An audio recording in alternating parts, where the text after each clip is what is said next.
হরে কৃষ্ণ। সকল মাতাজি এবং প্রভুজিদের চরণে আমার প্রণাম। ইসকন শ্রী শ্রী রাধা গোবিন্দ টেম্পল ম্যাঙ্গালোরের তরফ থেকে আমরা লেভেল 2 ভগবদ গীতা অধ্যয়ন করছি এবং আজকে আমাদের 24th ডে। আমরা ষোড়শ অধ্যায় অধ্যয়ন করব, যার নাম হচ্ছে দৈবাসুর সম্পদ বিভাগ যোগ। সকল মাতাজি এবং প্রভুজিদের ইসকন শ্রী শ্রী রাধা গোবিন্দ টেম্পল ম্যাঙ্গালোরের তরফ থেকে সুস্বাগতম জানানো হচ্ছে। শ্রী শ্রী রাধা গোবিন্দজি কি জয়। আমরা মঙ্গলাচরণ দিয়ে শুরু করব। ওম অজ্ঞান তিমিরান্ধস্য জ্ঞানাঞ্জন শলাকয়া চক্ষুরুন্মিলিতম येन তস্मै শ্রী গুরুভ্যে নমঃ। শ্রী চৈতন্য মনোভীষ্টং স্থাপিতম येन ভূতলে स्वयं रूपा कदा मह्यं ददाति स्वापदान्तिकं। वन्देऽहं श्रीगुरु श्रीयुतोपदकमलं श्रीगुरून् वैष्णवांश्च श्रीरूपं साग्रजातं सगण रघुनाथान्वितं तं सजीवं साद्वैतं सावधूतं परिजनसहितं श्रीकृष्णचैतन्यदेवं श्रीराधा कृष्णपादान् सगण ललिता श्रीविशाखान्वितांश्च করুণা সিন্ধু দীনবন্ধু জগৎপতে গোপেশ গোপিকা কান্ত শ্রী রাধা কান্ত নমস্তুতে। তপ্ত কাঞ্চন গৌরাঙ্গী শ্রী রাধে বৃন্দাবনেশ্বরী বৃষভানু সুতে দেবী প্রণমামি হরিপ্রিয়ে। বাঞ্ছা কল্পতরুভ্যশ্চ কৃপা সিন্ধুভ্যেব চ পতিতানাং পাবনেভ্যো বৈষ্ণবেভ্যো নমো নমো। नमो विष्णुपादाय कृष्णपृष्ठाय भूतले श्रीमते भक्तिवेदान्त स्वामिनिति नामिने। नमस्ते सरस्वते देवे गौरवाणी प्रचारिणे निर्विशेष शून्यवादी पाश्चात्य देशतारिणे। जय श्री कृष्ण चैतन्य प्रभु नित्यानंद श्री अद्वैत गदाधर श्रीवासादि गौर भक्त वृंद। हरे कृष्ण कृष्ण कृष्ण हरे हरे हरे राम राम राम हरे हरे। निताई गौर प्रेमानंदे हरि हरि बोल। श्रीला प्रभुपाद की जय। श्रीला गुरु महाराज की जय। गुरु परंपरा की जय। श्री श्री राधा गोविंद जी की जय।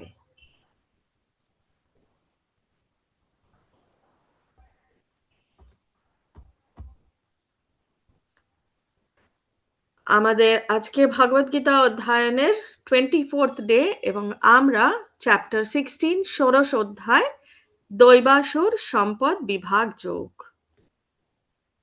ভগবান আমাদেরকে দৈবিক এবং আসুরিক যে সম্পদ, যে গুণগুলো রয়েছে তার ব্যাপারে আজকে বিস্তারিতভাবে জানাবেন। ওং নমো ভগবতে বাসুদেবায়। ওং নমো ভগবতে বাসুদেবায়। ওং নমো ভগবতে বাসুদেবায়।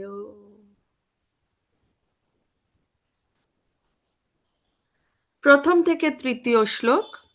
শ্রী ভগবানুবাচ अभयं सत्त्वसंशुद्धिर्ज्ञानयोगव्यवस्थितिः दानं दमश्च यज्ञश्च स्वाध्यायस्तप आर्जवम् अहिंसा सत्यम् अक्रोधः त्यागः शान्तिरपैशुनम् दया भूतेष्वलोलुप्त्वम् मार्दवम् हृदचपलम् तेजा क्षमा धृति शौचम् अद्रोहो नातिमानिता भवन्ति सम्पदं दैवीम् अभिजातस्य भारत।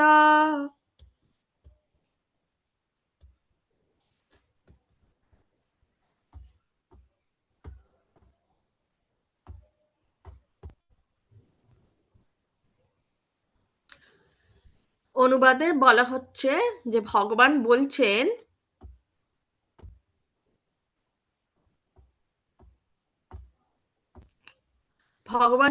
হে ভরত, ভয় শূন্যতা,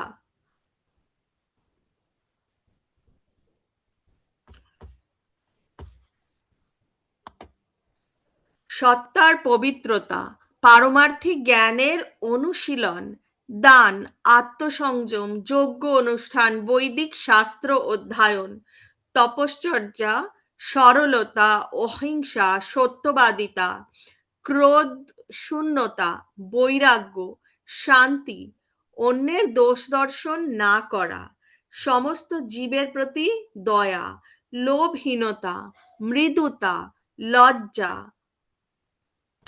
অচপলতা, তেজ, ক্ষমা, ধৈর্য, শৌচ, মাৎসর্য শূন্যতা, অভিমান শূন্যতা, এই সমস্ত গুণগুলিকে দিব্য ভাব সমন্বিত ব্যক্তিদের মধ্যে দেখা যায়। তাহলে এই সমস্তই হচ্ছে দৈবিক গুণ। তাৎপর্যে শ্রীলা প্রভুপাদ কি বলছেন আমরা জেনে নেব। শ্রীলা প্রভুপাদ কি জয়। পঞ্চদশ অধ্যায়ের শুরুতেই অশ্বত্থ বৃক্ষের এই জড় জগতের বর্ণনা করা হয়েছে। নবম অধ্যায় দেব ও অসুরদের কথা বর্ণনা করা হয়েছে এবং এখানে বৈদিক রীতি অনুসারে সাত্ত্বিক কর্মকে মুক্তপ্রদ মঙ্গলজনক কর্ম বলে বর্ণনা করা হয়েছে। যারা দৈবী প্রকৃতিতে অধিষ্ঠিত তারা মুক্তির পথে অগ্রসর হন। পক্ষান্তরে যারা রাজসিক ও তামসিক কর্ম করছে তাদের পক্ষে মুক্তি লাভের কোনো সম্ভাবনা নেই। তো এখানে যতগুলো গুণের কথা ভগবান বলছেন প্রতিটি গুণই হচ্ছে দৈবিক গুণ। এই ষোড়শ অধ্যায়ে ভগবান দৈবী প্রকৃতি, তার গুণাবলী এবং আসুরিক প্রবৃত্তি ও তার গুণাবলীর বর্ণনা করছেন। অভিজাতস্য শব্দটি, যার এখানে অনুবাদ হচ্ছে দিব্য গুণে যার জন্ম হয়েছে। তো অর্জুনের কিন্তু দিব্য গুণেই জন্ম হয়েছে। অভিজাতস্য, তার উল্লেখ অত্যন্ত তাৎপর্যপূর্ণ। দিব্য পরিবেশে সন্তান উৎপাদনের পন্থা বৈদিক শাস্ত্রে গর্ভধান সংস্কার নামে পরিচিত। পিতামাতা যদি দিব্য গুণ সম্বন্ধিত সন্তান কামনা করেন তাহলে তাদের মানব জীবনের জন্য অনুমোদিত 10টি নিয়ম মেনে চলতে হবে। 10টি নিয়ম কি কি? 10 রকমের এই যে সংস্কার রয়েছে, 10 রকমের সংস্কার, সেগুলো মেনে চলতে হবে। তারপরে বলা হচ্ছে যে বর্ণাশ্রম ধর্ম নামক সমাজ ব্যবস্থা, যা সমাজকে 4টি বর্ণে ও 4টি আশ্রমে বিভক্ত করেছে। তা জন্ম অনুসারে মানব সমাজকে বিভক্ত করার জন্য নয়। তাহলে ভগবান কিন্তু বারবার বলছেন যে জন্ম অনুসারে কিন্তু সেই বর্ণাশ্রম নয়, গুণ অনুসারে সেই বর্ণাশ্রম পালন করতে হবে। একজন ব্রাহ্মণের পুত্র যে ব্রাহ্মণই হবে তার কিন্তু কোনো মানে নেই, কারণ যে ব্রাহ্মণ রয়েছেন, যে পিতা ব্রাহ্মণ রয়েছেন, সে কিন্তু শাস্ত্র অধ্যয়ন করেছেন, সে পুজো পাঠ ইত্যাদি করেন, কিন্তু তার পুত্র যদি শাস্ত্রের জ্ঞান অর্জন না করে তাহলে তাকে কিন্তু ব্রাহ্মণ বলা চলবে না, তাকে বলতে হবে ব্রহ্মবন্ধু। তিনি ব্রাহ্মণের বন্ধু কিন্তু তিনি ব্রাহ্মণ নয়। এই বিভাগ হয়েছে শিক্ষাগত যোগ্যতা ও গুণ অনুসারে। সমাজের শান্তি ও সমৃদ্ধি বজায় রাখাই হচ্ছে তার উদ্দেশ্য। এখানে যে সমস্ত গুণাবলীর উল্লেখ করা হয়েছে তাদের দিব্য গুণ বলে বর্ণনা করা হয়েছে, যা দিব্য জ্ঞান লাভের পথে মানুষকে এগিয়ে নিয়ে যায়, যার ফলে সে জড় জগতের বন্ধন থেকে মুক্ত হতে পারে।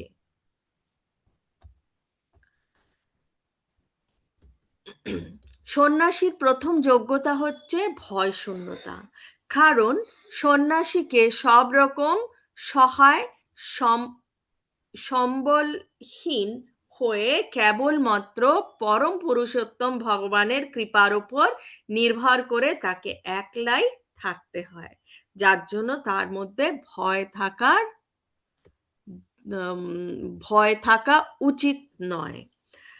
তাকে সম্পূর্ণ ভাবে বিশ্বাস করতে হবে যে কাকে, সন্ন্যাসীকে সম্পূর্ণভাবে বিশ্বাস করতে হবে যে শ্রীকৃষ্ণ বা পরম পুরুষ ভগবান পরমাত্মা রূপে সর্বদাই তার হৃদয়ে রয়েছেন। এভাবেই তাকে দৃঢ় প্রত্যয় সম্পন্ন হতে হয় যে পরমাত্মা রূপে শ্রীকৃষ্ণ তার শরণাগত জীবের রক্ষণাবেক্ষণ করেন। শ্রী চৈতন্য মহাপ্রভু ছিলেন আদর্শ সন্ন্যাসী। তিনি যখন পুরীতে ছিলেন তখন মহিলা ভক্তরা তাকে প্রণাম করার জন্য তার কাছে আসতে পারত না। তাদের দূর থেকে তাকে প্রণাম জানাতে বলা হতো। এটি স্ত্রী জাতির প্রতি ঘৃণা প্রকাশ নয়, এটি হচ্ছে সন্ন্যাসীর প্রতি স্ত্রী সঙ্গ না করার যে কঠোর নির্দেশ আছে তারই দৃষ্টান্ত। শ্রী চৈতন্য মহাপ্রভু নিজে ছিলেন আদর্শ সন্ন্যাসী।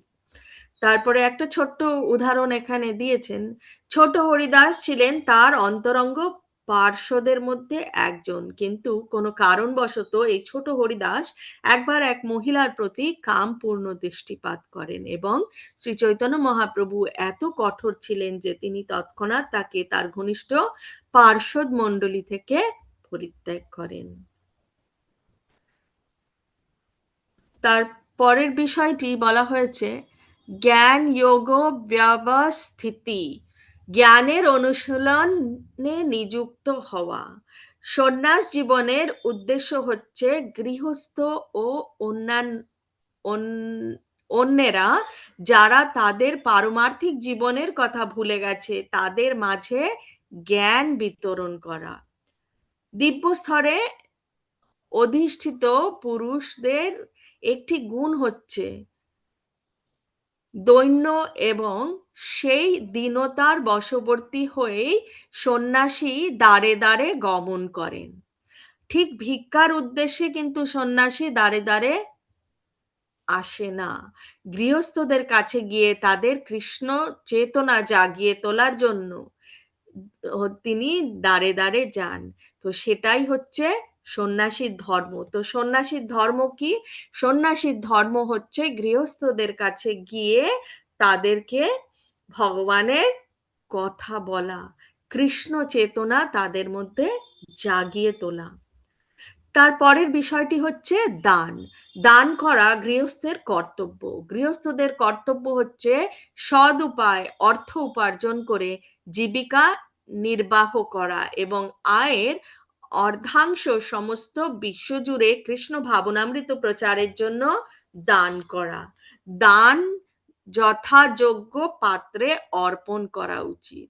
দান নানা রকমের আছে, তা পরে ব্যাখ্যা করা হবে। যেমন সত্যগুণে দান, রজগুণে দান ও তমগুণে দান। শাস্ত্রে শতগুণে দান করার নির্দেশ দেওয়া হয়েছে, কিন্তু রজ ও তমগুণে দান করার নির্দেশ কোথাও দেওয়া হয়নি, কারণ সেই ধরনের দানের ফলে কেবল অর্থেরই অপচয় হয়। তো এখানে লেখা রয়েছে অর্ধাংশ দিতে হবে, তবে এখন যে যুগে আমরা রয়েছি সব কিছুর যা কিছুই আমরা সংগ্রহ করতে যাই বাজার থেকে সব কিছুর দামই হু হু করে বাড়ছে। তো আমি গুরু মহারাজের জন্মতিথিতে ব্যাস পূজায় যখন মায়াপুর গেছিলাম, তো তখন গুরু মহারাজ বলেছেন অর্ধাংশ তো এখন খুবই অসুবিধাজনক। হ্যাঁ, তবে যাদের রয়েছে তারা নিশ্চয়ই দিতে পারে। তো যারা মনে করবে অর্ধাংশ অসুবিধাজনক তারা অন্তত 10% বা 11% তারা দান করতে পারেন এবং সেটা করলেই গুরু মহারাজ খুশি হবে। সেটাই তিনি, আমি যেটা লাস্ট 2 মাস আগে যেটা শুনেছি আমি সেটাই আপনাদের জানিয়ে দিলাম। দম বা আত্মসংযম ধার্মিক সমাজের অন্য আশ্রমভুক্ত ব্যক্তিদের জন্যই কেবল নির্দিষ্ট হয়নি, গৃহস্থদের জন্য তা বিশেষভাবে নির্দিষ্ট হয়েছে। গৃহস্থ আশ্রমে মানুষ যদিও স্ত্রীর পানি গ্রহণ করেন, তবুও অনর্থক যৌন জীবন যাপনে ইন্দ্রিয়গুলোকে নিযুক্ত করা গৃহস্থের উচিত নয়। গৃহস্থের যৌন জীবন ও বিধিনিষেধের দ্বারাও নিয়ন্ত্রিত, যা কেবল সন্তান উৎপাদনের জন্যই অনুষ্ঠিত হয়। কেউ যদি গৃহস্থ হন এবং পারমার্থিক জীবনে অগ্রসর হতে চান, তবে তাকে অবশ্যই সংযত হতে হবে এবং কৃষ্ণ সেবার উদ্দেশ্যে ব্যতীত সন্তান উৎপাদন করা থেকে বিরত হতে হবে। যজ্ঞ হচ্ছে আরেকটি বিষয় যা গৃহস্থদের অনুষ্ঠান করা উচিত, কারণ যজ্ঞ করতে প্রচুর অর্থের প্রয়োজন হয়। কিন্তু আজকালের যুগে এই ধরনের যজ্ঞ করা অত্যন্ত ব্যয়সাপেক্ষ এবং কোনো গৃহস্থের পক্ষে তা অনুষ্ঠান করা সম্ভব নয়। তার জন্য শ্রী চৈতন্য মহাপ্রভু আমাদের কি দিয়ে গেছেন? তিনি দিয়ে গেছেন এই যুগের শ্রেষ্ঠ যজ্ঞ, সেটা হচ্ছে সংকীর্তন যজ্ঞ। এই সংকীর্তন যজ্ঞ অর্থাৎ হরে কৃষ্ণ কৃষ্ণ কৃষ্ণ হরে হরে, হরে রাম রাম রাম হরে হরে। এই কীর্তন করাই হচ্ছে শ্রেষ্ঠ যজ্ঞ এবং কোনো খরচই লাগে না। আবার কিছু ভক্তদের ডাকলে পরে তাদেরকে অবশ্যই তাদের সেবা করতে হয়, তো একদম কম খরচে এই যজ্ঞ করা যায়। তাই ভগবান বলেছেন দান, দম ও যজ্ঞ এই তিনটি অনুষ্ঠান গৃহস্থদের করা অবশ্যই উচিত।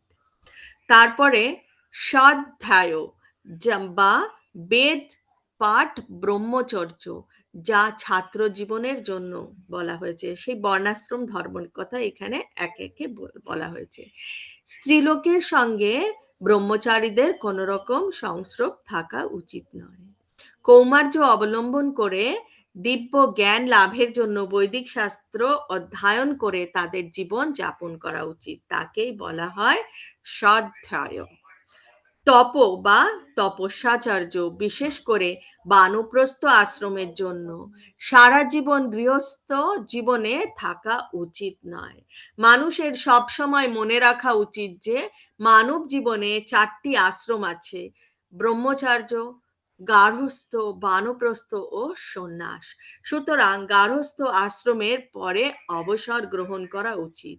কেউ যদি 100 বছর বেঁচে থাকে, তাহলে তার উচিত 25 বছর ব্রহ্মচারী জীবনে থাকা, 25 বছর গৃহস্থ জীবনে থাকা, 25 বছর বানপ্রস্থ জীবনে এবং 25 বছর সন্ন্যাস আশ্রমে অতিবাহিত করা।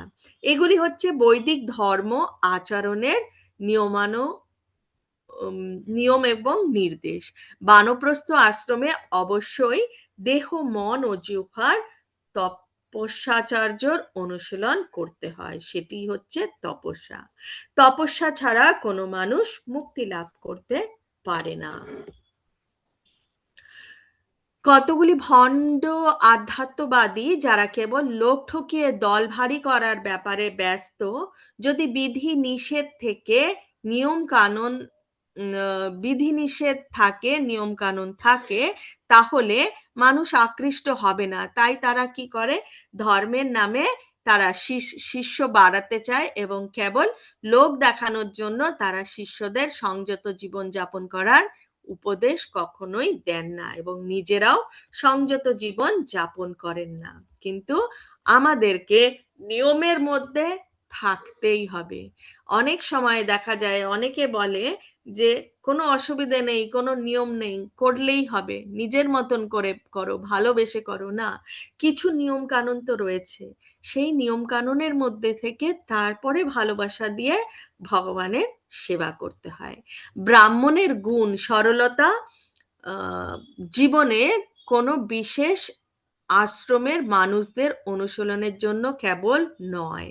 তাহলে ভগবান এখানে খুব সুন্দরভাবে বলছে ব্রাহ্মণের যে গুণ সরলতা, সেটা কিন্তু শুধু ব্রাহ্মণদের জন্য নয়, সেটা কিন্তু সকলের জন্য। তা সে ব্রহ্মচারী হোক, গৃহস্থই হোক, বানপ্রস্থই হোক অথবা সন্ন্যাসী হোক না কেন, সকলেরই উচিত সরল জীবন যাপন করা। তারপরে অহিংসার কথা ভগবান বলেছেন। অহিংসার অর্থ হচ্ছে কোনো জীবের জীবনে ক্রমান্বতি রোধ না করা। কারো এটি মনে করা উচিত নয় যে দেহকে হত্যা করলেও যখন আত্মার বিনাশ হয় না, তখন ইন্দ্রিয় তৃপ্তির জন্য পশু হত্যা করলেও কোনো ক্ষতি নেই। তো যথেষ্ট পরিমাণে শস্য, ফল এবং দুধ থাকা সত্ত্বেও এখনকার মানুষেরা পশুর মাংস আহারে আসক্ত। পশু হত্যা করার কোনো প্রয়োজন নেই, কারণ পশু হত্যাও কিন্তু হিংসা। কোনো বিকল্প উপায় যখন না থাকে তখন মানুষ পশু হত্যা করতে পারে, কিন্তু সেক্ষেত্রেও সেই পশুকে যজ্ঞের বলি হিসেবে নিবেদন করতে হয়।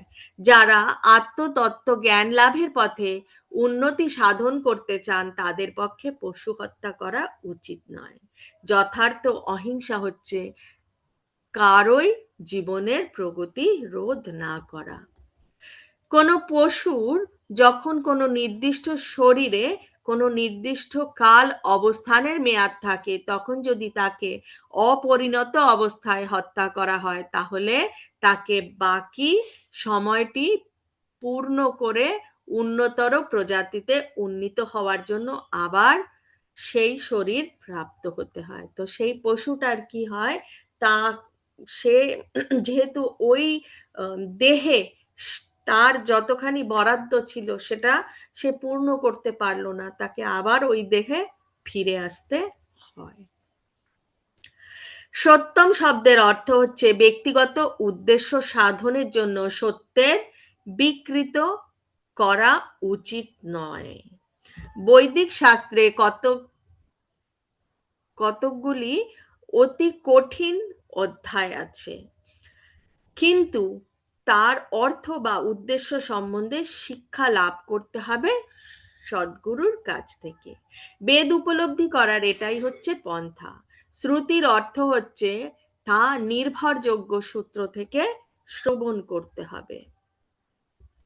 ভগবদ্গীতার বহু ব্যাখ্যা আছে যা ভগবদ্গীতার মূল বিষয়বস্তুকে বিকৃত করেছে। গীতার বাণীর যথার্থ অর্থ প্রকাশ করতে হবে এবং তা শিখতে হবে সদ্গুরুর কাছ থেকেই। অক্রোধ কথাটির অর্থ হচ্ছে ক্রোধ দমন করা। ক্রোধের উদ্রেক হলেও সহিষ্ণু হয়ে তা দমন করতে হবে, কারণ একবার ক্রুদ্ধ হলে সমস্ত শরীর কলুষিত হয়ে যায়। ক্রোধ হচ্ছে রজগুণ ও কামের পরিণতি। সুতরাং যিনি অপ্রাকৃত স্তরে অধিষ্ঠিত তার পক্ষে ক্রোধ দমন করা অবশ্যই কর্তব্য। অপৈ শূন্যম অর্থ হচ্ছে অনর্থক অপরের দোষ দর্শন না করা অথবা তাদের সংশোধন করা থেকে বিরত থাকা। অবশ্য একটি চোরকে চোর বলা পরনিন্দা নয়, কিন্তু একজন সাধুকে চোর বলা মস্ত বড় অপরাধ, বিশেষ করে যিনি পারমার্থিক জীবনে অগ্রসর হচ্ছেন তার পক্ষে। তো যারা সাধু, গুরু, বৈষ্ণব তাদেরকে কিন্তু কখনো নিন্দা করতে হয় না, ভীষণ ভীষণ অপরাধ হয়। কারণ ভগবান নিজে বলেন যে আমাকে আমার প্রতি কেউ রাগ করুক, হিংসা করুক সেটা আলাদা, কিন্তু আমার ভক্তের প্রতি যে রাগ, হিংসা বা দুর্ব্যবহার করবে তাকে আমি সহ্য করি না। তো এটা কিন্তু মাথায় রাখতে হবে। হ্রি অর্থ বিনয়ী হওয়া এবং কোনো অবস্থাতেই কোনো জঘন্য কর্ম না করা। অচাপলম কথাটির অর্থ হচ্ছে কোনো প্রচেষ্টাতেই উত্তেজিত বা নিরাশ না হওয়া। কোনো কোনো প্রচেষ্টায় ব্যর্থতা আসতে পারে, কিন্তু সেই জন্য দুঃখিত হওয়া উচিত নয়। ধৈর্য ও দৃঢ় প্রত্যয়ের সঙ্গে এগিয়ে যেতে হবে। তেজ শব্দটি ব্যবহার করা হয়েছে ক্ষত্রিয়দের জন্য। ক্ষত্রিয়র ধর্ম হচ্ছে অত্যন্ত শক্তিশালী হয়ে দুর্বলকে রক্ষা করা। যদি তাকে হিংসার প্রয়োজনও করতে হয় তাহলে তাদের তা প্রদর্শন করতে হবে, কিন্তু শত্রু দমন করতে পারলে কোনো কোনো ক্ষেত্রে দয়া প্রদর্শনও করতে হয়। শৌচম অর্থাৎ সুচিতা কেবল দেহ বা মনেরই নয়, আচরণেও মানুষকে শুচি হতে হবে। এটি বিশেষ করে বৈশ্যদের জন্য। তাদের কালোবাজারি করে অর্থ উপার্জন করা উচিত নয়। নাতিমানিতা অর্থাৎ অভিমান শূন্যতা বা সম্মানের আকাঙ্ক্ষা না করা, শূদ্রদের বেলায় এটা প্রযোজ্য, যারা বৈদিক নির্দেশ অনুসারে চতুর্বর্ণের সর্বনিম্ন। অনর্থক দম্ভ বা অভিমান তাদের মত্ত হওয়া উচিত নয়। তাদের উচিত তাদের নিজস্ব স্থিততা বজায় রাখা। এখানে ওপরে ২৬টি গুণের কথা বর্ণনা করা হয়েছে। তার সবকটি হচ্ছে দিব্য গুণাবলী। বর্ণাশ্রম ধর্ম পরিপ্রেক্ষিতে সমাজে তাদের অনুসরণ করা উচিত। চতুর্থ শ্লোকে ভগবান বলছেন, দম্ভ দর্প অভিমানশ্চ ক্রোধা পর্যুষ্যম এব চ অজ্ঞানম চ ভিজাতস্য পার্থ সম্পদমাসুরিম। ভগবান বলছেন, হে পার্থ, দম্ভ দর্প অভিমান ক্রোধ রূঢ়তা ও অবিবেক এই সমস্ত সম্পদ আসুরিক ভাবাপন্ন ব্যক্তিদের লাভ হয়। এই শ্লোকে নরকে যাওয়ার প্রশস্ত রাজপথটির বর্ণনা করা হয়েছে। তাহলে কিভাবে মানে কি কি অবলম্বন করলে নরকে যাওয়া যায় সেটার কথা ভগবান বলছেন। অসুরেরা মহা আড়ম্বরের সঙ্গে ধর্ম ও আধ্যাত্মিক জ্ঞানের উন্নতি প্রদর্শন করতে চায়, যদিও তারা নিজেরা সেই সমস্ত নীতিগুলি অনুশীলন করে না। তারা চায় যে সকলেই তাদের পুজো করবে এবং সেই উদ্দেশ্যে তারা সবসময় সকলের কাছ থেকে সম্মান দাবি করে, যদিও সম্মান পাবার কোনো যোগ্যতা তাদের নেই। খুব তুচ্ছ ব্যাপারে তারা অত্যন্ত ক্রুদ্ধ হয় এবং কঠোর স্বরে কথা বলে। তাদের মধ্যে নম্রতা নেই। তারা জানে না তাদের কি করা উচিত এবং কি করা উচিত নয়। এই সমস্ত আসরিক গুণগুলি তারা মাতৃগর্ভে তাদের শরীর গঠনের সময় গ্রহণ করে থাকে এবং তারা যতই বড় হয় এই সমস্ত অশুভ গুণগুলি ততই তাদের মধ্যে প্রকাশিত হতে থাকে। পঞ্চম শ্লোকে ভগবান বলছেন, দৈবী বিমোক্ষায় নিবন্ধায় সুমতা মাসু চ সম্পদম দৈবীম অভিজাতোষি পাণ্ডব। দৈবী সম্পদ মুক্তির জন্য অনুকূল আর আসুরিক সম্পদ বন্ধনের কারণ হয় বলে বিবেচিত হয়। হে পাণ্ডুপুত্র, তুমি শোক করো না, কেননা তুমি দৈবী সম্পদ সহ জন্মগ্রহণ করেছ। আসুরিক গুণে যে অর্জুনের জন্ম হয়নি সেই কথা বলে শ্রীকৃষ্ণ তাকে এখানে উৎসাহিত করছেন। সেই যুদ্ধে তার জড়িয়ে পড়ার কারণ আসুরিক ছিল না। তিনি বিবেচনা করেছিলেন, কে বিবেচনা করেছিলেন? অর্জুন বিবেচনা করেছিলেন ভীষ্ম ও দ্রোণের মতো সম্মানীয় পুরুষদের হত্যা করা ঠিক হবে কি হবে না। তিনি ক্রোধ দম্ভ অথবা নিষ্ঠুরতার দ্বারা প্রভাবিত হয়ে কর্ম কিন্তু করছিলেন না। শত্রুর উদ্দেশ্যে বাণ নিক্ষেপ করা ক্ষত্রিয়দের ধর্ম এবং তার এই কর্ম থেকে নিরস্ত হওয়াকেই আসুরিক বলে মনে করা হয়। ষষ্ঠ শ্লোকে ভগবান বলছেন, দ্বৌ ভূতা সর্গৌ লোকেস্মিন দৈবা আসুরা এব চ দৈবো বিস্তরাশঃ প্रोक्ता আসুরম পার্থ মে শৃণু। ভগবান বলছেন, হে পার্থ, এই সংসারে দৈব ও আসুরিক এই দুই প্রকার জীব সৃষ্টি হয়েছে। দৈব সম্বন্ধে বিস্তারিতভাবে বলা হয়েছে। এখন আমার থেকে অসুর প্রকৃতি সম্বন্ধে শ্রবণ করো। অর্জুন যে দিব্য গুণে জন্মগ্রহণ করেছেন সেই আশ্বাস দিয়ে শ্রীকৃষ্ণ এখানে আসুরিক পন্থার বর্ণনা করছেন। যারা দিব্য গুণে জন্মগ্রহণ করেছেন তারা নিয়ন্ত্রিত জীবন যাপন করেন, অর্থাৎ তারা শাস্ত্র, সাধু, গুরু ও বৈষ্ণবের নির্দেশ মেনে চলে। এই মনোবৃত্তিকে বলা হয় দিব্য। যারা শাস্ত্রে নির্দেশিত বিধিনিষেধের অনুসরণ না করে তাদের নিজেদের খেয়াল খুশি মতো আচরণ করে তাদের বলা হয় আসরিক। শাস্ত্রের বিধিনিষেধের প্রতি অনুগত হওয়া ছাড়া আর কোনো গতি নেই। বৈদিক শাস্ত্রে উল্লেখ করা হয়েছে যে দেবতা ও অসুর উভয়েরই জন্ম হয় প্রজাপতি ব্রহ্মার থেকে। সপ্তম শ্লোকে ভগবান বলছেন, প্রবৃত্তিম চ নিবৃত্তিম চ জনা না বিদুরাসুরঃ না শৌচম নাপি চাচারো না সত্যম তেষু বিদ্যতে। অসুর স্বভাবের ব্যক্তিরা ধর্ম বিষয়ে প্রবৃত্ত এবং অধর্ম বিষয় থেকে নিবৃত্ত হতে জানে না। তাদের মধ্যে শৌচ, সদাচার ও সত্যতা বিদ্যমান নেই।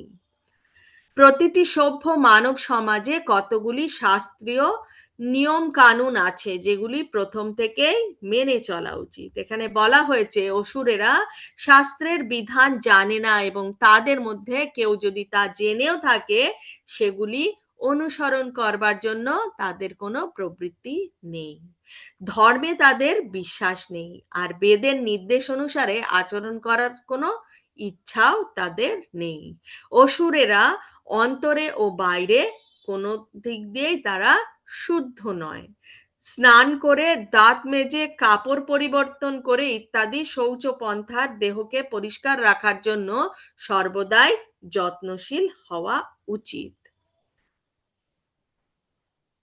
অন্তরের পরিচ্ছন্নতার জন্য সর্বদাই ভগবানের পবিত্র নাম স্মরণ করা উচিত। 16 নাম 32 অক্ষর। হরে কৃষ্ণ কৃষ্ণ কৃষ্ণ হরে হরে, হরে রাম রাম রাম হরে হরে। এই মহামন্ত্র কীর্তন করা উচিত।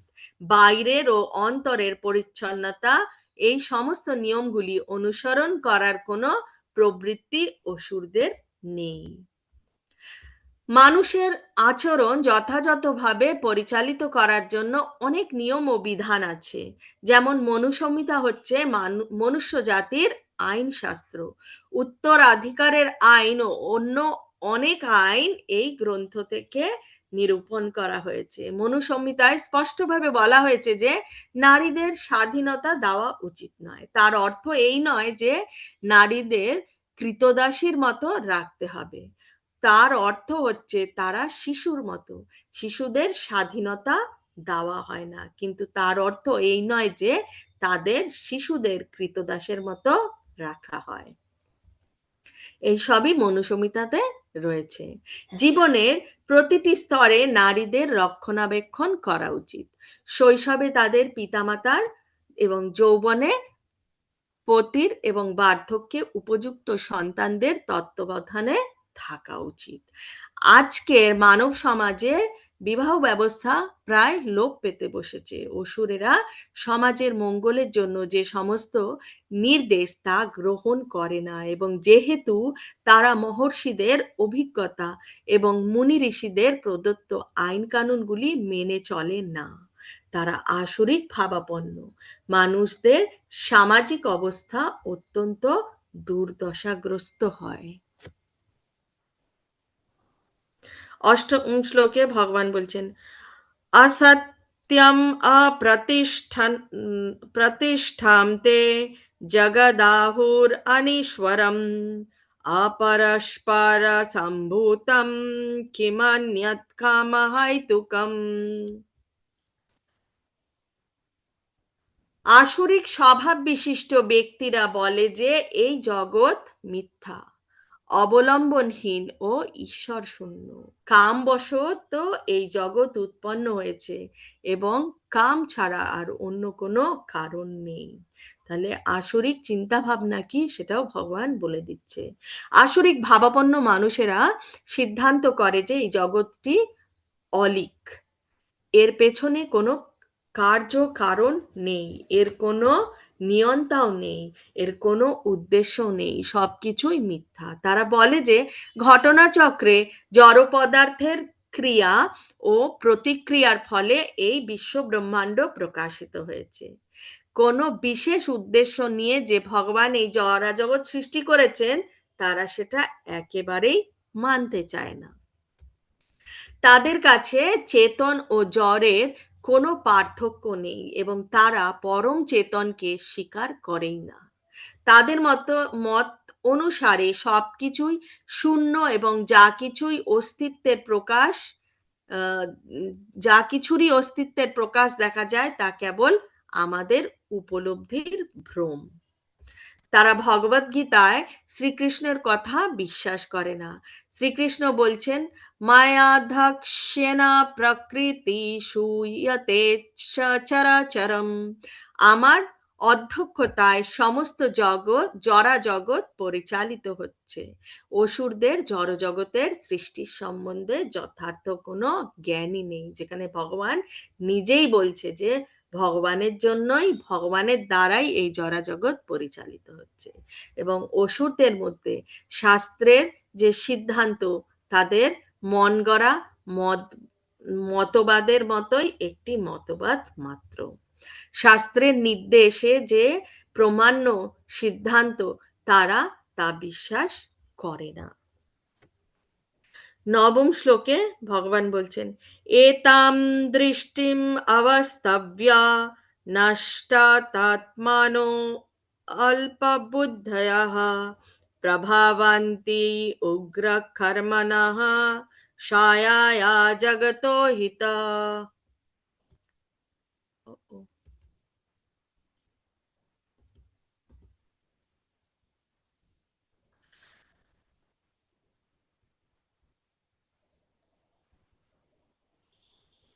এই প্রকার সিদ্ধান্ত অবলম্বন করে আত্মতত্ত্ব জ্ঞানহীন অল্প বুদ্ধি সম্বন্ধ উগ্র কর্মা ও অনিষ্টকারী অসুরেরা জগৎ ধ্বংসকারী কার্যে প্রভাব বিস্তার করে।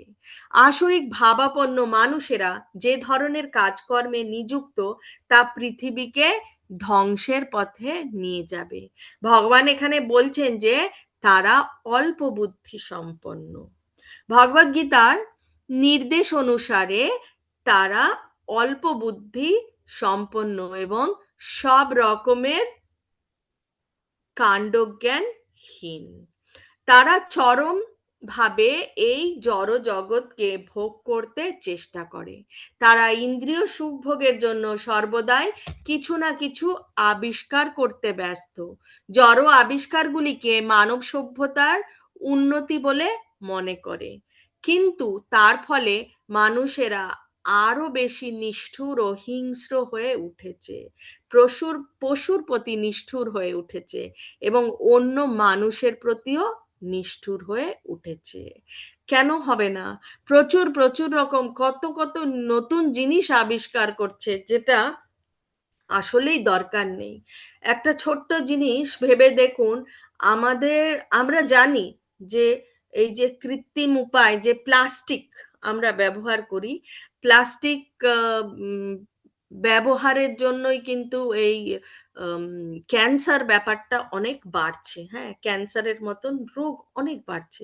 কিন্তু তবুও মানে যেই অসুরই হোক না কেন যে প্লাস্টিক আবিষ্কার করেছে এবং তারপরের অসুররা কি করেছে, আরে এটাকে ভালো জিনিস, যেটা আসলেই ঠিক নয় সেটাকে ভালো জিনিস বলে তার সেই প্লাস্টিকের কিন্তু উৎপাদন হয়েই যাচ্ছে। আমরা আমার তো মনে আছে যে ছোটবেলায় কিন্তু এত প্লাস্টিক আমরা দেখিনি, ঠিক আছে? আমরা দেখতাম যে মানে একটা সাধারণ দেখতাম যে চালের যে বস্তা আসতো সেটা কিন্তু আহ, পাটের বস্তা থাকতো। হ্যাঁ, মানে চটের বস্তা বা পাট দিয়ে বস্তা বানানো হতো। তারপরে চিনি আসতো সেই বস্তায়। তারপরে মানে অনেক অনেক কিছু যেগুলো পাটে আসতো সেগুলো এখন দেখা যাচ্ছে প্লাস্টিকে আসছে। এমনকি আমি দক্ষিণ ভারতে দেখেছি, মানে মানে কি বলবো, ধোসা নিয়ে যাচ্ছে, তো ধোসার সাথে যে সাম্বার নিচ্ছে, গরম সাম্বার, সেটাও প্লাস্টিকের মধ্যে ভরে বেঁধে নিয়ে চলে যাচ্ছে। তো কি হচ্ছে আসলেই, মানে যে আবিষ্কার করেছে সে কিন্তু জানে যে এটা ক্ষতিকারক, কিন্তু ওই যে নিষ্ঠুর, যার জন্য বলছে না ঠিক আছে চালিয়ে যাও। এবং যাই হোক, কত রকম আগ্নেয়াস্ত্র, সেটাও গবেষণা করে কত কিছু করে অনেক রকম কিছু উৎপাদন হচ্ছে, এবং তার জন্য কি হচ্ছে, হিংস্র হয়ে উঠছে, পশুদের প্রতি নিষ্ঠুর। শুধু আহারের জন্যই নয়, কত কিছু আবিষ্কার করছে সেগুলোও কিন্তু পশুদের ওপর প্রয়োগ করছে, এবং কিছু কিছু জায়গায় তো মানুষদের ওপরও প্রয়োগ করছে। এই হচ্ছে, মানে এই যুগে আমরা রয়েছি, সবেমাত্র 5,000 5,500 বছর কলিযুগের, এখনো মানে কলিযুগের টোটাল লাইফ টাইম হচ্ছে 4,32,000। তাহলে ভেবে দেখুন আরো কত কঠিন দিন আসতে চলেছে। তো আমরা যদি এখন সজাগ না হই, আমরা যদি ভক্তির পথে পুরোপুরিভাবে নিজেদেরকে সমর্পণ না করতে পারি, তাহলে এর পরে আরো কত কঠিন দিন আসছে, এবং সেই কঠিন দিনে পরে আবার এই মনুষ্য জন্ম কি কি জন্ম নিয়ে আমরা জন্মগ্রহণ করব তা তো জানিই না, কিন্তু কত মানে আরো কত বেশি সংগ্রাম আমাদের করতে হবে, সেটাই আসল কথা বোঝানোর চেষ্টা করছি আমি। তো যাই হোক, আমাদের যেন তেন প্রকারণ আমাদেরকে 100% ভগবানের চরণ কমলে সমর্পিত হতে হবে। আচ্ছা, এবার আবার আমাদের শ্লোকের তাৎপর্যে আসি। এই ধরনের মানুষকে পৃথিবীর শত্রু বলে গণ্য করা হয়, কারণ অবশেষে একদিন তারা এমন একটা কিছু তৈরি করবে বা আবিষ্কার করবে যা সমস্ত সৃষ্টিকে ধ্বংস করবে। এই শ্লোকে পারমাণবিক অস্ত্রশস্ত্র আবিষ্কারের আভাসও দেওয়া হচ্ছে, যে সম্বন্ধে আজ সারা জগৎ গর্বিত। তাই তো আমরা দেখছি কোন দেশ কি অস্ত্র তারা আবিষ্কার করেছে সেটা নিয়ে গর্ব, এবং সেটা নিয়েই হচ্ছে তাদের কি বলবো স্ট্যান্ডার্ড মেনটেন হয়। যে কোনো মুহূর্তে যুদ্ধ শুরু হতে পারে, যুদ্ধ তো শুরু হয়েই গেছে, এটা যদিও অনেক বছর আগের লেখা।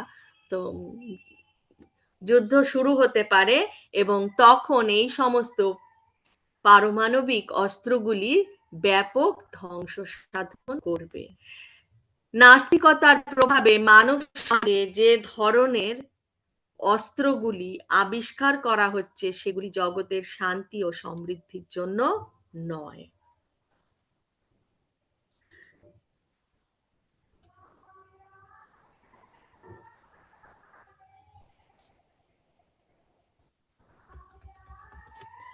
শ্লোক নাম্বার 10 শ্লোক। কামম আশ্রিত্য দুষ্পুরম দম্ভমানমদন্বিতঃ মোহাদ গৃহীত্বা সদ্গ্রহান প্রবর্তন্তে শুচিব্রতঃ।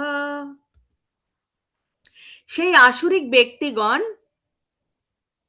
দুষ্পূরণীয় কামকে আশ্রয় করে দম্ভ, মান ও মদমত্ত হয়ে অসুচি কার্যে ব্রতী হয় এবং মোহবশত অসৎ বিষয় প্রবৃত্ত হয়। এখানে আসুরিক মনোবৃত্তির বর্ণনা করা হয়েছে। অসুরদের কাম কখনো তৃপ্ত হয় না, তাদের জাগতিক সুখ ভোগের তৃপ্তিহীন বাসনা ক্রমান্বয়ে বর্ধিত হতে থাকে। যদিও অনিত্য বস্তু গ্রহণ করার ফলে তারা সর্বদাই উৎকণ্ঠায় পূর্ণ, তবুও মোহের বশে তারা এই ধরনের কাজকর্মে প্রতিনিয়তই নিযুক্ত থাকে। তারা জড় জগতের দুটি বস্তুর প্রতি আরো বেশি করে আকৃষ্ট হতে থাকে, যৌন সুখভোগ এবং জড় সম্পদ সঞ্চয়। অশুচিব্রতা কথাটি এই সূত্রে খুব তাৎপর্যপূর্ণ। এই ধরনের আসুরিক মানুষেরা কেবল মদ, স্ত্রীলোক ও মাংসাহার ও জুয়া খেলার প্রতি আসক্ত হয়ে থাকে। যদিও এই ধরনের রাসরিক ভাবাপন্ন মানুষেরা এই পৃথিবীতে সবচেয়ে জঘন্য শ্রেণীর জীব, তবুও কৃত্রিম উপায় এই জগতে তাদের জন্য মিথ্যা সম্মান তৈরি করেছে। সেটাকেই আজকালকার দিনে স্ট্যান্ডার্ড বলা হয়, মডার্ন বলা হয়। যদিও তারা নরকের দিকে এগিয়ে চলেছে, তবুও তারা নিজেদের খুব উন্নত বলে মনে করে। শ্লোক নাম্বার 11 এবং 12। চিন্তাম अपरिमेयं च प्रलयन्तम् उपाश्रितः कामोपभोगपरमा एतावद् इति निश्चितः आशापाशशतैर्बद्धः कामक्रोधपरायणः इहन्ते कामभोगार्थम् अन्यायेनार्थ सञ्चयन्।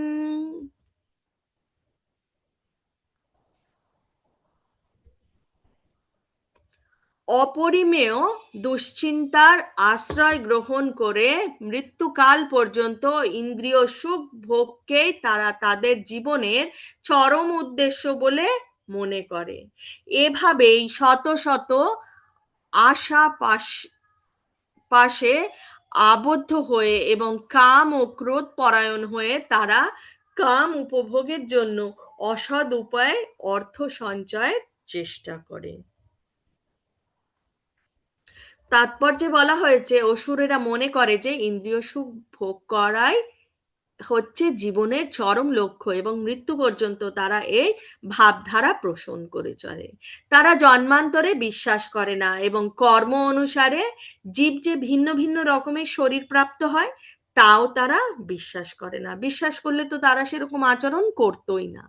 তারা একটির পর একটি পরিকল্পনা করে চলে, কিন্তু কোনোটি তাদের পূর্ণ হয় না। একজন মানুষ সম্বন্ধে আমাদের ব্যক্তিগত অভিজ্ঞতা আছে, যিনি মৃত্যুর সময় ডাক্তারকে অনুরোধ করেছিলেন তার আয়ু আরো 4 বছর বাড়িয়ে দেওয়ার জন্য, কারণ তার পরিকল্পনাগুলি তখনও পূর্ণ হয়নি। কিন্তু সেটা কি কখনো সম্ভব? সেটা কখনোই সম্ভব না।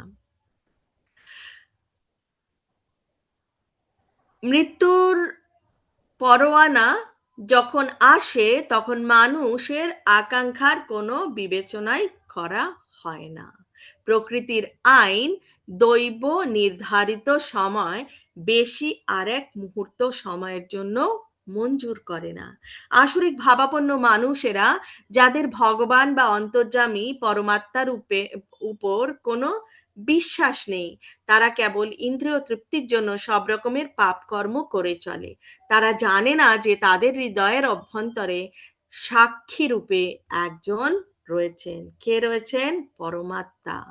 উপনিষদে সেই সম্বন্ধে বলা হয়েছে, একটি গাছে দুটি পাখি বসে আছে, তাদের মধ্যে একজন সেই গাছের ফলগুলি ভোগ করেই চলেছে এবং অন্যজন তার সমস্ত কার্যকলাপ নিরীক্ষণ করে চলেছে।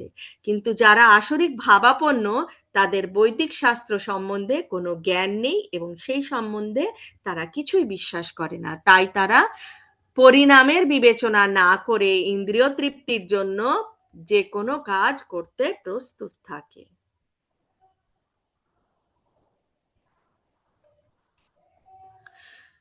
ত্রয়োদশ থেকে 16 শ্লোক অবধি। इदमद्य मया लब्धम् इमं प्राप्स्यामि मनोरथम् इदम् अस्तीदम् अपि मे भविष्यति पुनर्धनम् असौ माया हता शत्रुर् हनिष्ये च परनपि ईश्वरोऽहमहं भोगी सिद्धोऽहं बलवान् सुखी।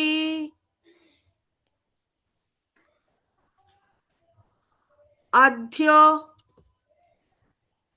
बीजान्नवनस्मि कोऽन्योऽस्ति सदृशो मया यक्ष्ये दास्यामि मोदिष्य इत्यज्ञानविमोहितः अनेकचित्ता विभ्रान्ता मोहजालसमावृतः प्रसक्तः কামভোগেষু পতন্তি নরকেষু চ।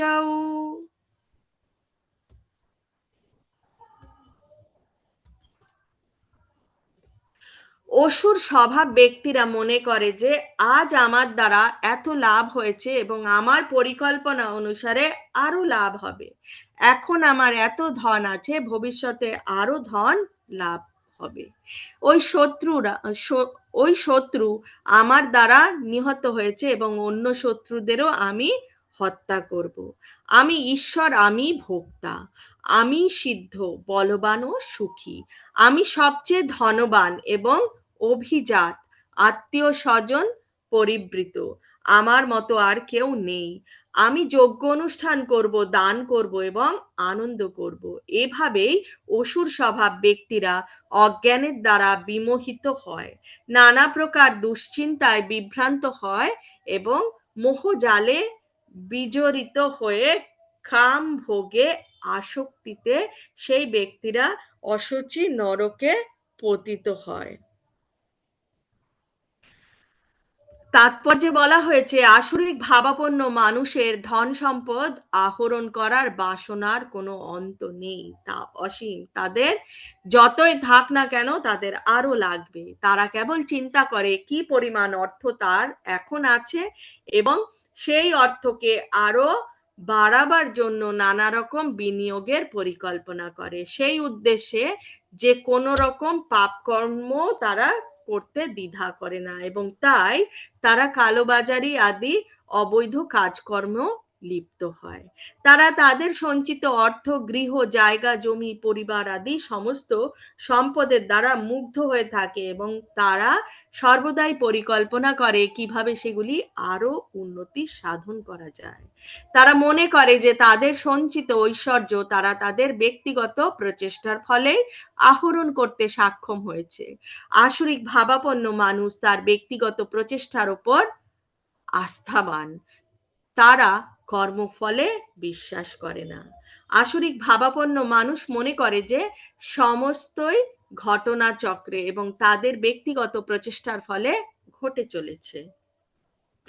কেউ যদি এই সমস্ত আসরিক মানুষদের প্রতিযোগী হয় তাহলে তারা তাদের শত্রুতে পরিণত হয়।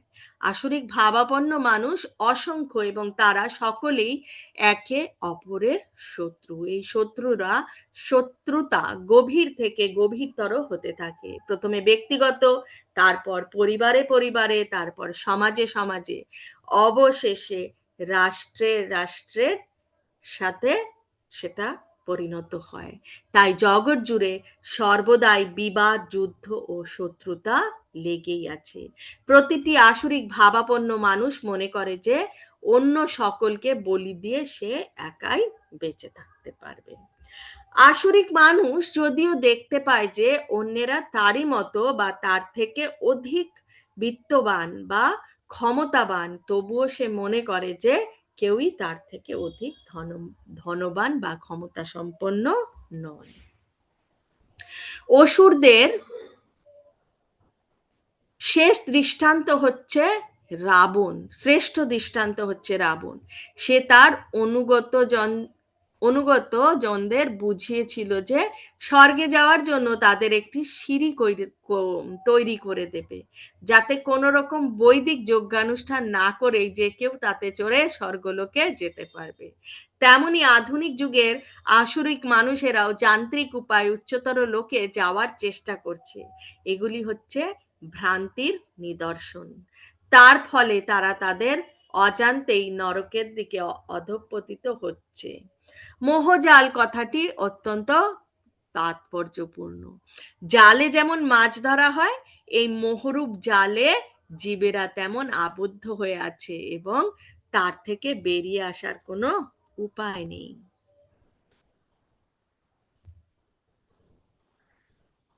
সপ্তদশ শ্লোকে ভগবান বলছেন, আত্মা সম্ভাবিতা স্তব্ধা ধনা মানা মদন্বিতঃ যজন্তে নাম যজ্ঞৈস্তে দম্ভেনা বিধি পূর্বকম।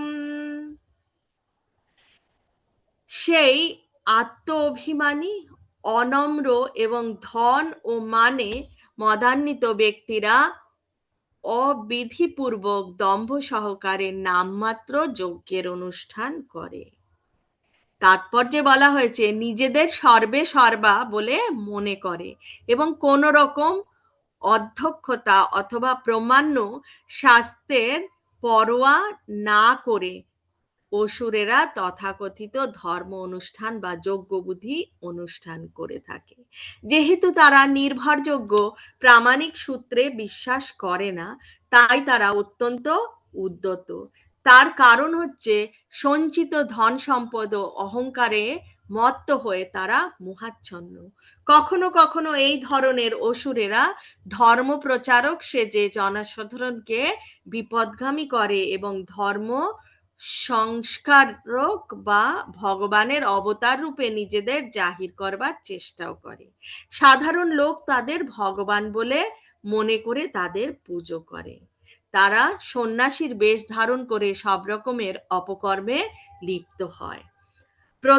প্রকৃতপক্ষে যারা সর্বত্যাগী সন্ন্যাসী তাদের প্রতি নানা রকম বিধি নিষেধের নির্দেশ রয়েছে। অসুরেরা কিন্তু সেই সমস্ত বিধি নিষেধের ধার ধারে না। অবিধিপূর্বকম অর্থাৎ কোনো বিধি নিষেধের পরোয়া না করা কথাটির ওপর বিশেষ করে জোর দেওয়া হয়েছে। অজ্ঞতা ও মোহাচ্ছন্ন হয়ে পড়ার ফলে তারা এই বিধি নিষেধ মানে না। অষ্টাদশ শ্লোকে ভগবান কি বলছেন? অহংকারম বলম দর্পম কামম ক্রোধম চ সংশ্রিতঃ মমাত্মা পরদেহেষু প্রদিশান্তোऽভ্যাসূয়কঃ। অহংকার, বল, দর্প, কাম ও ক্রোধকে আশ্রয় করে অসুরেরা স্বীয় দেহে ও পরদেহে অবস্থিত পরমেশ্বর স্বরূপ আমাকে দেশ করে এবং সাধুদের গুণেতে দোষারোপ করে। আসুরিক ভাবাপন্ন মানুষেরা সর্বদাই ভগবানের মহত্বের বিরোধিতা করে এবং তাই তারা শাস্ত্রের নির্দেশে বিশ্বাস করতে চায় না। তারা শাস্ত্র ও পরম পুরুষোত্তম ভগবান উভয়ের প্রতি ঈর্ষাপরায়ণ। তাদের তথাকথিত জড় প্রতিষ্ঠা, তাদের সঞ্চিত সম্পদ, তাদের শক্তি সামর্থ্য এগুলি হচ্ছে তাদের এই মনোভাবের কারণ। তারা জানে না যে তাদের এই জীবনটি হচ্ছে তাদের পরবর্তী জীবনকে গড়ে তোলার একটি মহান সুযোগ। অপরের শরীরের প্রতি হিংস্র আচরণ করে এবং তাদের নিজের শরীরেও তারা হিংস্র আচরণ করে। তারা পরম নিয়ন্তা পরমেশ্বর ভগবানের পরোয়া করে না, কারণ তাদের কোনো জ্ঞানই নেই। তারা মনে করে যে সব রকম কর্ম করার শক্তি ও স্বাধীনতা তাদের আছে। তারা মনে করে যে যেহেতু শক্তি, সামর্থ্য অথবা বিত্তে কেউই তাদের সমকক্ষ নয়, তাই তারা যা ইচ্ছা তাই করে যেতে পারে। কেউই তাকে বাধা দিতে পারবে না বা দেবে না। তাদের কোনো শত্রু যদি ইন্দ্রিয় পরায়ণ কার্যকলাপে বাধা দিতে চেষ্টা করে, তখন তারা তাকে সমূলে বিনাশ করার পরিকল্পনা করে।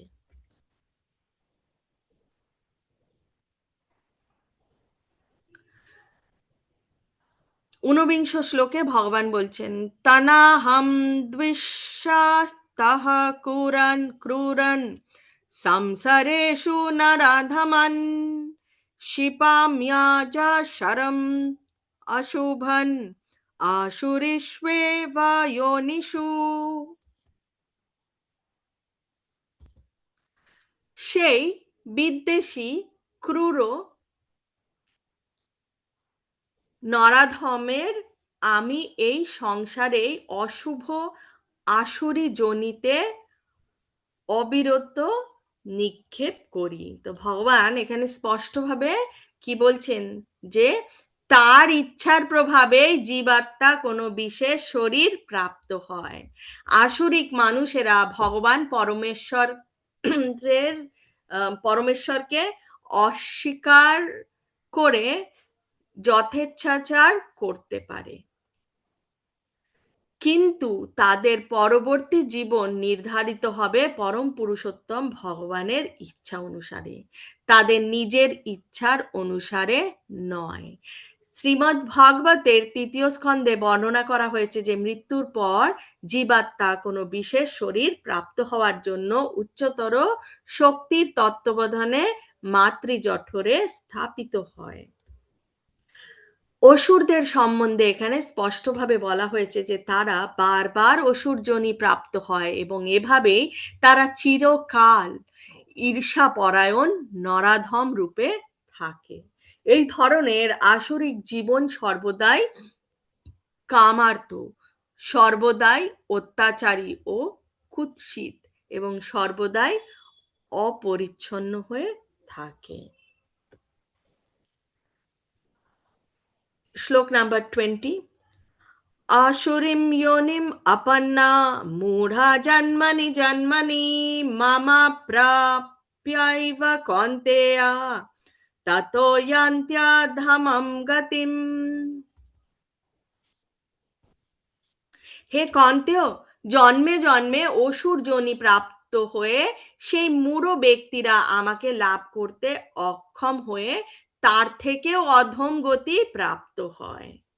এখানে স্পষ্টভাবে বলা হয়েছে যে আসরিক ভাবাপন্ন মানুষেরা জন্ম জন্মান্তর অসুর যোনি প্রাপ্ত হয় এবং পরমেশ্বর ভগবানের কৃপা থেকে বঞ্চিত হয়ে তারা ক্রমান্বয়ে অধঃপতিত হতে হতে অবশেষে কুকুর, বেড়াল ও শুকুরের শরীরও প্রাপ্ত হয়। বেদে বলা হয়েছে যে এই ধরনের মানুষেরা ক্রমান্বয়ে নিম্নজ্জিত হতে হতে অবশেষে কুকুর ও শুকুরের শরীর প্রাপ্ত হয়। কখনো কখনো অসুরেরা পরমেশ্বর ভগবানের হাতে নিহত হয়, কিন্তু এভাবেই ভগবানের হাতে নিহত হওয়াও তাদের পক্ষে মঙ্গলজনক, কারণ বৈদিক শাস্ত্র থেকে আমরা জানতে পারি যে ভগবানের হাতে মৃত্যু হলে তৎক্ষণাৎ মুক্তি লাভ হয়। ইতিহাসে রাবণ, কংস, হিরণ্যকশিপু আদি বহু অসুরের কাহিনী বর্ণনা করা হয়েছে। তাদের হত্যা করবার জন্য ভগবান নানা রূপে অবতরণ করেছেন এবং তাদেরও মুক্তি লাভ হয়েছে। এবং তাদের এই আসরিক ভাবাপন্ন হয়েও যে তাদের মুক্তি লাভ হয়েছে সেটারও আর একটা গল্প আছে। সেটা কারণ তারা হচ্ছে ভগবানের দ্বাররক্ষী জয় এবং বিজয়, সেই গল্পে এইসব রয়েছে।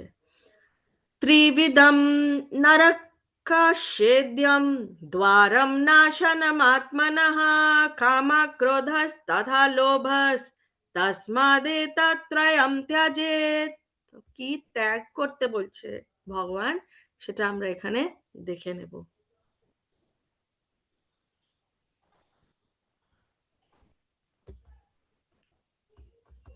ভগবান বলছেন, হে কন্তেয়, 3 প্রকার তমোদার থেকে মুক্ত হয়ে মানুষ আত্মার শ্রেয় আচরণে, শ্লোক নাম্বার 21। ভগবান বলছেন কাম, ক্রোধ ও লোভ এই 3টি হচ্ছে নরকের দ্বার, অতএব এই 3টি ত্যাগ করো। ত্যাজেত বলছেন পরিত্যাগ করতে হবে। মানুষ কাম উপভোগ করবার চেষ্টা করে এবং তার অতৃপ্তিতে তার চিত্তে ক্রোধ ও লোভ উদয় হয়। সুস্থ মস্তিষ্ক সম্পন্ন যে মানুষ আসরিক জীবনে অধঃপতিত হতে চায় না, তাকে অবশ্যই 3টে শত্রুর সঙ্গ বর্জন করতে হবে। কি কি? কাম, ক্রোধ এবং লোভ। শ্লোক নাম্বার 22। एतैर्विमुक्तः कौन्तेय तमोद्वारैस्त्रिभिर्नरः आचरत्यात्मना श्रेयस्ततो याति परम गतिम। হে কন্তেয়, এই 3 প্রকার তমোদার থেকে মুক্ত হয়ে মানুষ আত্মার শ্রেয় আচরণ করেন এবং তার ফলে পরাগতি লাভ করে থাকেন। তো 3টে কি কি জিনিস থেকে আমাদেরকে দূরে থাকতে হবে এবং সর্বদাই সতর্ক থাকতে হবে, সেটা হচ্ছে কাম, ক্রোধ ও লোভ। মানব জীবনের বিধি নিষেধগুলি অনুশীলন করার ফলে মানুষ ধীরে ধীরে আত্মজ্ঞান লাভের স্তরে উন্নীত হতে পারে। এই প্রকার অনুশীলনের ফলে কেউ যদি কৃষ্ণ ভাবনামৃত লাভ করার সৌভাগ্য অর্জন করে থাকে তাহলে তার সাফল্য অনিবার্য। সেই সমগ্র পন্থাটি সম্পূর্ণভাবে নির্ভর করছে কাম, ক্রোধ ও লোভ পরিত্যাগ করার উপর। তাহলে কৃষ্ণ ভাবনামৃত হতে হবে কাম, ক্রোধ ও লোভ ত্যাগ করে। তাহলেই ভগবত ভক্তির মাধ্যমে আমরা আত্ম উপলব্ধির পূর্ণতা লাভ করতে পারবো এবং ভগবানের কাছে পৌঁছতে পারবো। তাই বলা হয়েছে নিঃসন্দেহে মুক্তি লাভ করতে পারবে। শ্লোক নাম্বার 23। यः शास्त्रविधिमुत्सृज्य वर्तते कामकारतः न स सिद्धिमवाप्नोति न सुखं न परं गतिम्। যে শাস্ত্রবিধি পরিত্যাগ করে কামাচারে বর্তমান থাকে সে সিদ্ধি, সুখ অথবা পরাগতি লাভ করতে পারে না। তো এর আগেও বলা হয়েছে মানব সমাজে বিভিন্ন বর্ণের ও আশ্রমের জন্য শাস্ত্রবিধি বা শাস্ত্রীয় নির্দেশ দেওয়া হয়েছে। সকলেরই কর্তব্য হচ্ছে এই সমস্ত বিধিগুলি অনুশীলন করা। কেউ যদি সেই নির্দেশগুলি অনুশীলন না করে কাম, ক্রোধ ও লোভের বশবর্তী হয়ে নিজের খেয়াল খুশি মতো জীবনযাপন করতে থাকে তাহলে সে কখনোই সিদ্ধি লাভ করতে পারবে না।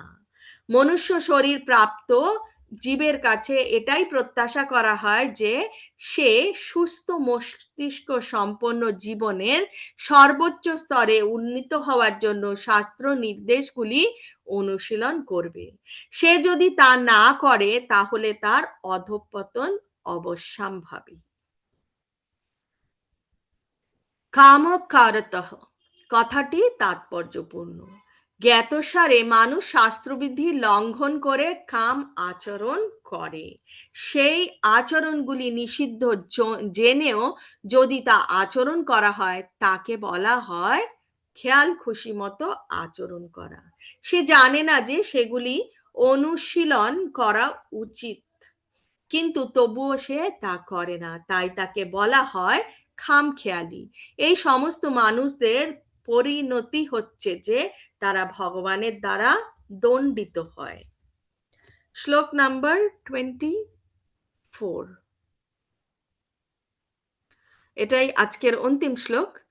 তস্মাৎ শাস্ত্রম প্রমাণম তে कार्य अकार्य व्यवस्थितौ ज्ञात्वा शास्त्र विधानोक्तं कर्म कर्तुम् इहर्हसि। অতএব কর্তব্য ও অকর্তব্য নির্ধারণে শাস্ত্রই তোমার প্রমাণ।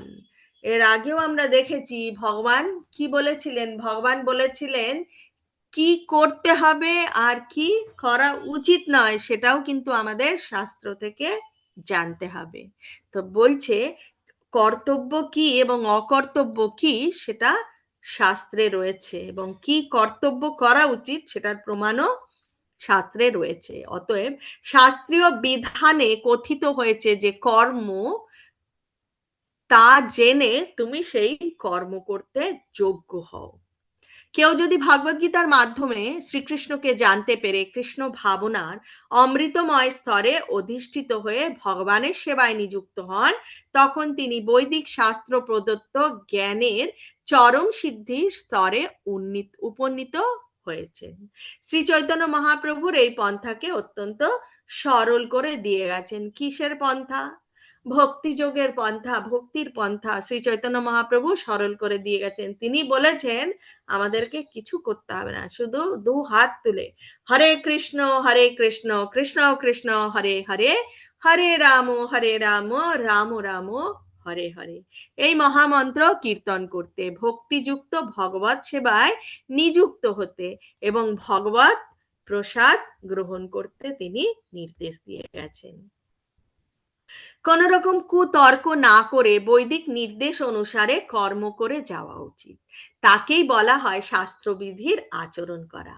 শাস্ত্র হচ্ছে চারটি ত্রুটি থেকে মুক্ত এবং বদ্ধ জীবের যে চারটি ত্রুটি আছে সেগুলো হচ্ছে ভ্রম, প্রমাদ, বিপ্রলিংসা ও করোনা করোনা পাটব। তো সেটা হচ্ছে ভুল করার প্রবণতা আমাদের মধ্যে রয়েছে, আমাদের মধ্যে প্রবণতা রয়েছে মোহগ্রস্ত হওয়া, প্রবঞ্চনা করার প্রবণতা রয়েছে, এবং আমাদের যে ইন্দ্রিয়গুলি রয়েছে সেগুলো কিন্তু অপূর্ণ। কারণ আমরা যা কিছু রয়েছে চারিদিকে আমরা কিন্তু সঠিক দেখতে পাই না। আমরা আমাদের এই চর্মচক্ষু, জড়জগতের চক্ষু দিয়ে আমরা কোনো কিছুই দেখতে পাই না, বা এই জড় শরীর দিয়েও আমরা কিন্তু ঠিকভাবে কোনো কিছুই বুঝতে পারি না। এই চারটি প্রধান ত্রুটি থাকার জন্য বদ্ধ জীব বিধি নিয়ম রচনার অযোগ্য। পরম পুরুষোত্তম ভগবানকে উপলব্ধি করার পন্থা অবলম্বন না করার ফলেই মানব সমাজে অধঃপতন দেখা দেয়। মানব জীবনে সেটাই হচ্ছে সবচেয়ে গর্হিত অপরাধ। তাই ভগবানের বহিরঙ্গা শক্তি মায়া সর্বদাই আমাদের ত্রিতাপ দুঃখ দিয়ে চলেছে। এই বহিরঙ্গা শক্তি জড়া প্রকৃতির ত্রিগুণের দ্বারা গঠিত। পরমেশ্বর ভগবানকে উপলব্ধি করতে হলে অন্তত সত্যগুণে অধিষ্ঠিত হতে হবে। সত্যগুণের স্তরে উন্নীত হতে না পারলেও মানুষ রজ ও তমগুণের স্তরে থেকে যায়, যা আসরিক জীবনের কারণ। তারা সদ্গুরুকে অমান্য করে এবং তারা শাস্ত্র নির্দেশের কোনো রকম পরোয়া করে না। মানব সমাজে কতগুলি ত্রুটি যা মানুষকে আসরিক জীবনের পথে পরিচালিত করে, কিন্তু সে যদি সদ্গুরুর দ্বারা পরিচালিত হয়ে যথার্থ মঙ্গলের পথ অবলম্বন করে, যথার্থ উন্নতির স্তরে উন্নীত হতে পারে, তাহলেই তার জীবন সার্থক হয়। তো আজকে আমাদের দৈবাসুরিক সম্পদ যোগ এই অবধি। ভগবান খুব সুন্দরভাবে আমাদের একের পর এক বুঝিয়ে দিচ্ছেন। আমাদেরকে বুঝতে হবে, জানতে হবে, তাহলে বোঝার জানার পরে আমাদেরকে কি করা উচিত? আমাদেরকে পুরোপুরি ভগবানের চরণ কমলে নিজেকে সমর্পণ করা উচিত। তা বলে এই নয় যে কর্ম করব না বা গৃহ ত্যাগ করে কোথাও চলে গেলাম না, সেসব করার কোনো কথা কিন্তু ভগবান এখানে বলেনি। আমরা যে যেখানে আছি, যে যেই কর্মে রয়েছি, সেই কর্মে আমাদের থেকে সেই কর্ম করে ভগবানের কথা কি করতে হবে? শ্রবণম কীর্তনম বিষ্ণু স্মরণম। আর হরে কৃষ্ণ কৃষ্ণ কৃষ্ণ হরে হরে, হরে রাম রাম রাম হরে হরে। 16 নাম 32 অক্ষ আমাদের করতে হবে। তো আমাদের ক্লাস আজকে এই অবধি। তো আমি অনুরোধ করব যাদের কাছে এই ভগবদ্গীতা যথাযথ নেই, তারা আমাদের টেম্পলের থেকে সংগ্রহ করতে পারেন। এবং সবাইকে রিকোয়েস্ট করব, আপনারা যদি সকাল 4:30টায় যে মঙ্গল আরতির লিঙ্ক দেওয়া রয়েছে সেই লিঙ্কে আপনারা জয়েন করবেন 4:30টায় এবং মঙ্গল আরতি দর্শন করতে পারবেন। হরে কৃষ্ণ। কারো